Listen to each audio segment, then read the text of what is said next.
I'm excited this morning. I'm really excited because we are starting a new series. I love the book of Habakkuk, and I hope by the end of this series you will get to that place. A lot of people look at the book of Habakkuk the same way they look at the book of Lamentations, which is that they just find it quite overwhelming and very heavy. But I want to say this morning, this series is going to be good. I believe it's God-given. I believe it's going to be some really hard-hitting truths for us, but I believe it's going to be some really good content for us to really dig our teeth into. But this morning, we're starting at the very beginning. Why would you start at the end of the book when you can start at the beginning of Habakkuk? And for those of you that have never heard of the book of Habakkuk, only joking, we've all heard of it, right? No, some of us might not have. You don't have to worry too much. It's only about 2 or 3 pages long. It's very short. There are only 3 chapters. And if you would like to find it in your lovely Bible, you can use one of these that has the indexes on the side. I took that for a whirl this morning, and it's great. It's really good. So we're going to start. But before we read that, I want to ask you a question. And it's a 3-letter word that has a little question mark at the end. And it's one of those questions that surrounds us. And it's that word, why? So many people ask it in so many different ways. We can understand the road to salvation. We can understand the cross. We can understand all of these. But for the Christian, as with anybody else, this question, why, always pops up. Why do bad things happen to good people? Why does God allow Christians to fall into sin? Why does it seem that he allows the guilty and the sinful to go unpunished and advance, yet we are chastised? Why? Why? Somebody tell me. Habakkuk journeyed with God through his own lament and his version of this question. Why? But you see, we're not alone in this quest. Humanity has been searching for answers to this question since the times of the Old Testament. While the circumstances for the question may change, the question remains the same. It would all be different if God had acted. The reality of the matter is that God does act. Many times we can't see the action because we are caught up in the situation. We also at times expect God to act one way, our way, not his way. A good example would be Jonah and the life that we see through him, or there are many more. That question, why, or this is how it should be. God, why are you not doing it this way? Before we read that passage this morning, I want to give you an example with Ellie and I. I absolutely love watching movies. I'm a real movie buff, and I like the odd TV show, but movies are my thing. I love watching movies. And Ellie has started to hate watching movies with me. Because when I watch movies, I am always seeking answers. What's the plot? What's happening? And often, it's not quite a spiritual gift as the Bible doesn't talk about it, but I believe it's one of my gifts where I'm able to work out plots really, really, really quickly, and it does Ellie's head in. She can't stand it. It does her head in. She gets so annoyed. And because the truth is, if I don't get the answer to the plot, what I say is, well, it should have been written this way. And actually, that is often what we do with our questions to God, isn't it? We often say, well, hang on a minute. I'm asking you a question, but really I'm saying, God, why is it not happening my way? And we see that in the book of Habakkuk so often, and we see that right at the beginning of the book of Habakkuk. We're going to read it together. I didn't give you the verse, don't worry. I'm trying to let everyone use these lovely Bibles. But we're going to read from Habakkuk 1, and we're going to read the first 5 verses. It says this, the prophecy that Habakkuk the prophet received. If you are looking for it, it's near the end of the Old Testament. The prophecy that Habakkuk the prophet received. Habakkuk's complaint. How long, Lord, must I call for help, but you do not listen? Or cry out violence, but you do not save? Why do you make me look at injustice? Why do you tolerate wrongdoing? Destruction and violence are before me. There is strife and conflict abound. Therefore the law is paralyzed and justice never prevails. The wicked hem in the righteous, so that justice is perverted. The Lord's answer. Look at the nations and watch and be utterly amazed. For I am going to do something in your days that you would not believe, even if you were told. Amen.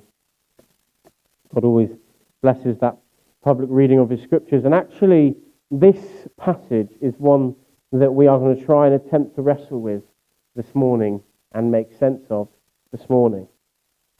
But let me give you some background to the passage before we dig deep into it. For those history buffs that enjoy trying to work out dating and where this sits in the Old Testament, there isn't too much of an answer, but the closest thing we can get to an answer actually comes from verse 6 that we haven't read, which makes reference to Babylon, and gives us an estimated time frame that is between the three kings of Babylon that we see through Scripture. So you've got Manasseh, Josiah, and Jeroboam. So one of those three in that area we're looking. The theologians point to the Babylonian victory at Carchemish as being a major event for the dating of this book, which is later described in verses 7 to 11. So this would place it around 606 to 604 BC. We're looking at that time, so way before Christ is in the picture. And that's where we're kind of seeing this morning. But the setting of the time is critical, as the sinfulness of the nation is what Habakkuk is addressing in his complaint in chapter 1. Babylon was establishing itself as a world power. Assyria, the dominant world power of the time, was in decline. And as both powers fought each other, it provided Judah with a time of prosperity under Josiah. But for Habakkuk, the international situation was serious, but more serious was the internal situation of Judah. When Josiah died, his brother Jehoaz, I believe, I'm not very great with pronunciations, rose to the throne. And they were immediately invaded by the Egyptians. And Jehoiakim was placed on the throne as a bit of a puppet king. It says in Kings, 2 Kings and 2 Chronicles, that he was evil and ungodly and rebellious. But the passage itself, the book of Habakkuk, has, and the passage where we are reading, is we are looking at this first complaint that Habakkuk has with God. And in it, he asks 4 questions of God. First, how long must I call for help, but you do not listen? Secondly, violence. Why do you not save? Thirdly, why do you make me look at this injustice? And lastly, why do you tolerate wrong? And we're going to try and look at some of those questions this morning to try and understand this first chapter and see the relevance it has for us today. So the first thing I want to say this morning is that questions stretch us. Anyone else feel like, for some reason, there's this really unhealthy culture that we've been taught throughout the years that questions are a bad thing? It's annoying, isn't it? And if you do ask questions, for some reason, you're bad for asking questions. Let me tell you this from the very beginning. Questions can be good when they come from the right heart, when they come from a heart of seeking, when they come from a heart of understanding, when they come from a heart of trying to find what we're supposed to be doing. One of the things I love about this book is how it shows Habakkuk's human nature. Make no mistake, yes, he was a minor prophet, but he was a prophet of the Lord. Habakkuk was a holy man, yet he wrestles with God. He questions God. He asks. It reminds me so often of Moses and the way he would question God, and at times argue with God. Anybody else see that in Moses' life? It looks like it, doesn't it? It looks like the questions they're asking are good because they are wrestling with truths that they need more understanding with. In fact, at one point in the book of Habakkuk, it looks like he tries to put God on trial. He tries to ask and ask and ask. Tell me what's going on. Give me the answers. That sounds a lot like how a lot of us live, doesn't it? This is too difficult. You've got to give me the answers, Lord. But nevertheless, this book is an eruption of emotion of a dedicated and committed believer who can't understand why God does the things he does. Why, God? Often we give ourselves a hard time for asking questions, and we've created this culture that tells us questioning God shows a lack of faith. I disagree. I think we were made to be inquisitive believers, to understand him better. Not to question him because we don't believe him, but to ask more of him, to see more, to understand him better. I think the best way to describe this is the Hebrew word, which is to know. We spoke about this briefly on Wednesday, actually, but it's this word yada. And it doesn't mean to know as in knowledge. If I were to say to you, somebody tell me the 7th book of the Bible, I'm only joking, I wouldn't drop that on you. It is Judges, just so no one feels a bit awkward trying to look for it.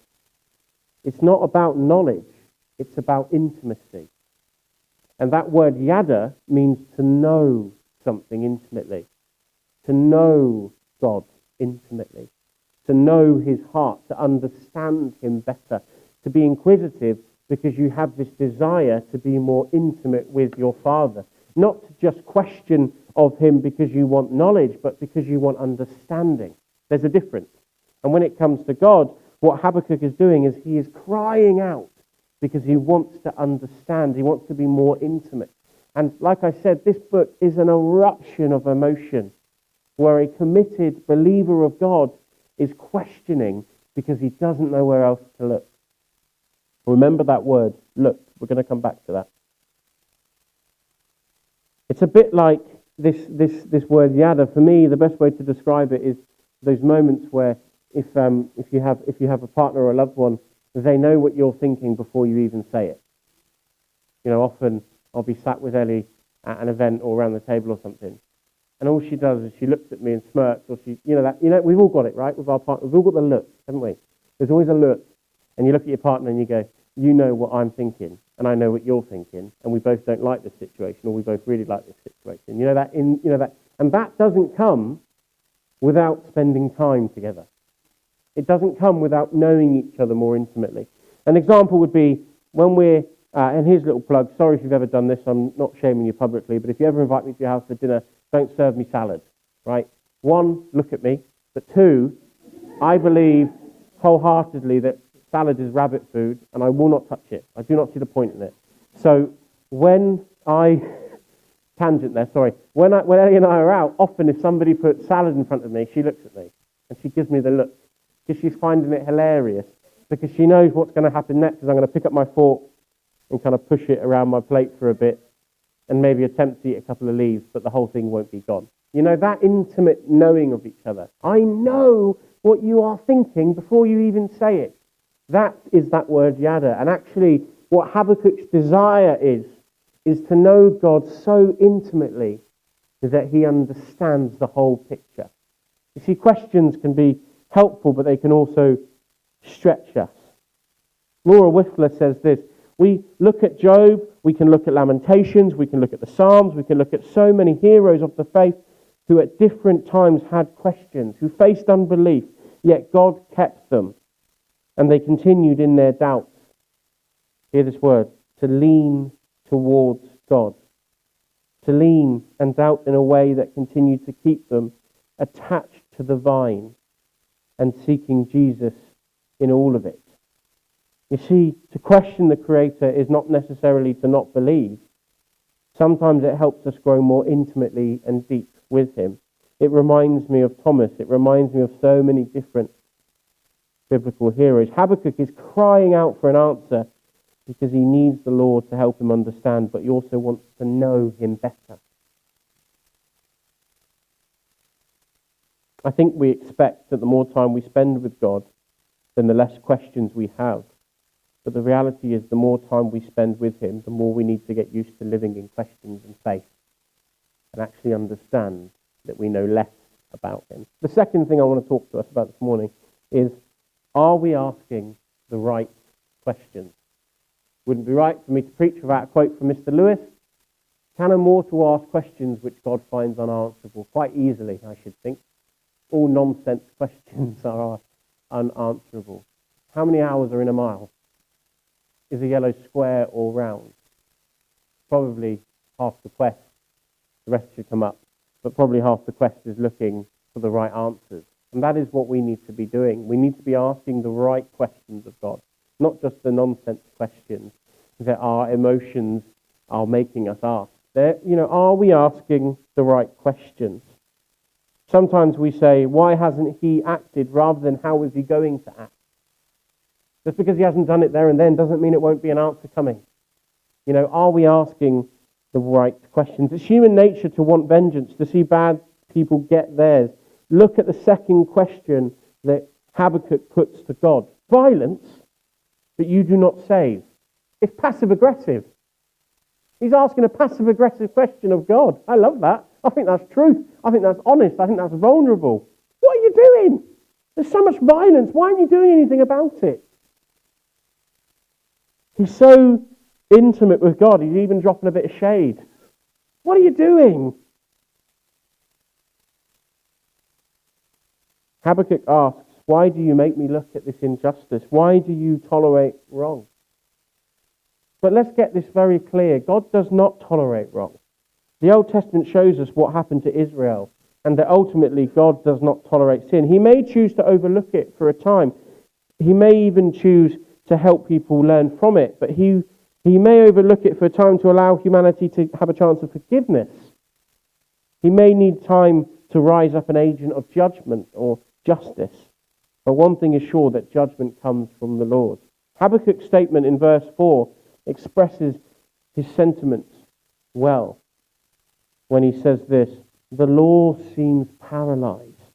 All seems wrong for Habakkuk.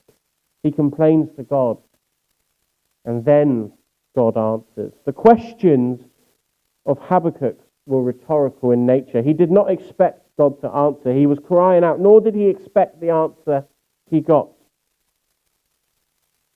I think we can learn from that to make sure we're asking the right questions. God says to Habakkuk in verse 5, look at the nations and watch and be utterly amazed. For I am going to do something in your days that you would not even believe if I told you. I'm going to tell you something you won't just be able to understand. Talk about a way of getting his attention. Habakkuk is crying out with these rhetorical questions, and then the Lord drops some truth bombs on him and says, get ready. Imagine the service finishes and I leave, and who am I going to pick on? As Pam is leaving to go home, I say, Pam, have I got a story to tell you? It'd be interesting to see how many people like that start following out. Oh, have you heard? And start listening. The story's a big one. It's going to be a good one. God is going to do something amazing, and he has just dropped this truth into Habakkuk's life. But that is just what God tells Habakkuk. Just as God dealt with Job on a personal basis, he was to deal with Judah on a national basis. So he says, verse 5, he will do something that nobody expects. And God tells Habakkuk to watch the nations and see. So God answers Habakkuk, but does Habakkuk answer the right question? Often we ask questions of God in utter dependence or utter surrender. But it is so important that we ask the right questions of God, and that we ask them with the right heart. I heard this week, and I love this. We must make sure our questions drive us towards God, not away from God. The questions we are asking need to drive us towards him. Help me understand you better, God. Help me see. Not questions that drive us away. And lastly, this morning, break my heart for what breaks yours. Wonderful line. We've all heard it before in many songs. But one thing I could not get away from in this passage, and I was struck by this, is God's first word in his response. God's first response in this passage, he says this in verse 5. Look. Even though Habakkuk was looking, God still says to him, look. Habakkuk isn't seeing what God is seeing. Habakkuk is not getting the same picture that God is looking at. Maybe God is calling us for a time of waiting rather than a time of questioning. Anyone else feel like that sometimes in our life, where we're bombarding God with question after question after question? And actually, we're not in a season of questioning, we're in a season of waiting on Him, for Him to show us what is next. God's first response: look, Habakkuk, you aren't seeing. You haven't got the right glasses on. You're not seeing what I'm seeing. And I feel for Habakkuk as I feel for so many of the prophets. And we see this tendency of questioning and anguish and sadness, and particularly with someone like Habakkuk, because Habakkuk would have been called a seer. He would have seen things that other people wouldn't have seen. But these minor prophets and these other prophets, sometimes what we forget is that they are our intercessors. They help the picture become assembled. They are seeing things that the people were not seeing. Habakkuk was seeing behind the veil to an extent, while the people weren't. He was seeing on their behalf. And God said to him, look, you aren't looking properly. You're asking questions before you're looking. Look, I will do something great. Just watch. And let me show you. There's a difference between what Habakkuk thought he was seeing and what Habakkuk was really seeing. Maybe often we ask questions in our own mindset or in desperation, but we miss how the situation also affects God. You can't for a second tell me in the complaint that Habakkuk was giving to God that God wasn't feeling broken-hearted about the situation he was seeing. You see, we have to make sure we understand that there is a difference between God allowing suffering and God causing suffering. God's heart breaks with us often. And what Habakkuk is saying is, give me the answers, give me the answers, give me the answers. But what God is saying, look, I'm going to reveal it, but my heart is breaking with this. You are seeing a bigger picture than most. You are seeing behind the veil. God was enabling the prophet Habakkuk to see things from his perspective. Some of the Old Testament's prophets had to learn to live in this godly perspective, even when it was breaking their heart. Faith isn't an assurance of the answers. It is a belief that everything will be okay in the end because He goes before us. And because of one simple statement: God wins. Break my heart for what breaks yours. You want intimacy with God? Then break your heart for what breaks His. When we ask God, why does this exist or why does that exist, we often turn Him into a bit of an enemy in the situation, but actually we need to be trying to see things from His perspective. We need to be seeing the same picture or trying to see the same picture. When people share in sadness and the mystery of life, they are intercessors on our behalf. You aren't looking correctly, Habakkuk. The Lord says, look.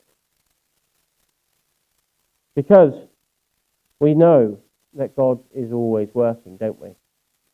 Jesus tells us that in John 5:17. He says these words, my Father is always at His work to this very day. I am working too. Even when we can't see what's happening, there is a plan and God is always working. He is always working even if we struggle to see what is happening or putting the pieces together. God says to Habakkuk, how dare you not think I'm working? I am always working. You just aren't looking properly. You see, the reason this series is called Confidence in Chaos is because faith is our handle on eternity. Faith gives us the confidence in this chaotic and mystery that we call life. It gives us the confidence to keep going even when there is nothing in the tank. It gives us the confidence that held and sustained so many of those vulnerable and decimated people in that Nazi regime. Faith is our handle on eternity. Faith is our confidence in the chaos of life. Faith is not a contradiction to questions. In fact, it is the answer. Faith is the constant that gives us the fuel to keep going. Habakkuk is in a season of questioning, but God is actually calling him to a season of waiting. Church, sometimes the season or time we are in is not a season of questions, but it is a season of waiting on the Lord and seeing what he's going to do. Letting him reveal it. Those wonderful words in Hebrews 11:1 spring to mind. Now faith is confidence in what we hope for and assurance about what we do not see. Faith sometimes means we are in the waiting room rather than where we feel we're supposed to be. But God calls Habakkuk to sit and watch and look. We need to make sure we aren't missing what God is laying down for us. So as I finish this morning, I want to say one more thing to you that I think will help. We are led by the understanding that we have through doubt. Honest doubt may be a truer religious attitude than superficial belief when it comes from the right place. God, help me know you more intimately. Help me understand you more intimately. I'm asking to see what you want me to see. Habakkuk and his lament teach us many things, but here are the three things to take away from today. First, questions and intimacy with God stretch us. Habakkuk is asking of the Lord because he feels the weight of the world. He sees the sadness, the injustice, and he brings it to God with questions, and God responds with a challenge.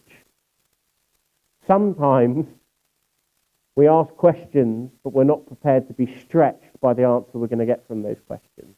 I've said this before, but if you dare to ask questions of God, don't be surprised if you get an answer that you weren't ready for, and it stretches you and pulls you somewhere you never thought you would be.